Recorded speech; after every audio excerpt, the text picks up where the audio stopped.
Haut la Consigne est donc une entreprise de réemploi et nous allons voir quel cycle de réemploi l'entreprise utilise. Les bouteilles sont donc collectées dans les différents points de relais, notamment dans certains supermarchés ou près des brasseurs directement.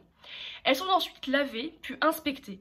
La présence de la moindre fissure entraîne le retrait de la bouteille endommagée. Les bouteilles sont par la suite réembouteillées de bière et retournent dans les rayons ou auprès des brasseries partenaires de Haut la Consigne.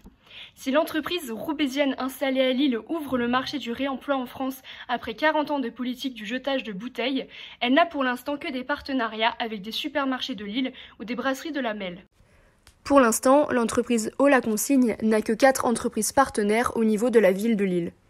Certains petits magasins, à l'instar de l'épicerie solidaire de Moulins Robin des Bio, n'ont pas attendu la venue de la start-up pour déjà adopter le principe de la bouteille consignée. Les adhérents travaillent en collaboration avec des entreprises belges, puisque chez nos voisins, l'économie circulaire est nettement valorisée, voire obligatoire dans certains domaines, comme sur les chantiers par exemple. Nous sommes donc allés à la rencontre de ces adhérents et nous leur avons demandé quelles étaient leurs méthodes pour utiliser le réemploi. On a un certain nombre de produits ou de références qui sont consignés. Nos fournisseurs qui jouent le rôle un peu de collecteur. Et nous, on fait fonctionner la consigne comme ça fonctionne habituellement, c'est-à-dire que la personne arrive, paye son produit plus le prix de la consigne et on lui rembourse la consigne quand elle la ramène. Voilà, on les commande, on passe par un four intermédiaire et il récupère après les caisses de consigne vides et c'est lui qui gère ça. Nous leur avons également demandé comment fonctionnait donc le prix de cette fameuse consigne belge.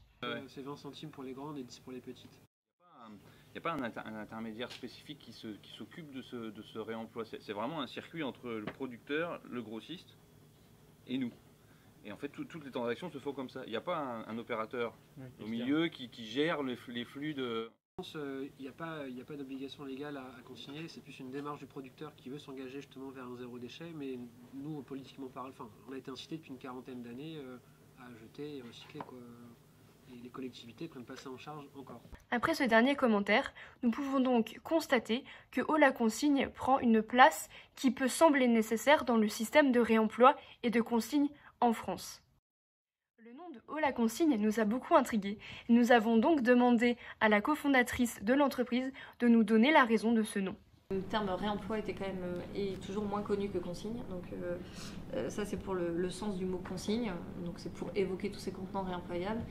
Et haut la consigne, c'était à la fois un clin d'œil au fait qu'on doit porter haut la consigne en fait, et on a beaucoup d'énergie à mettre en place pour que ça revienne, et on vient des Hauts-de-France.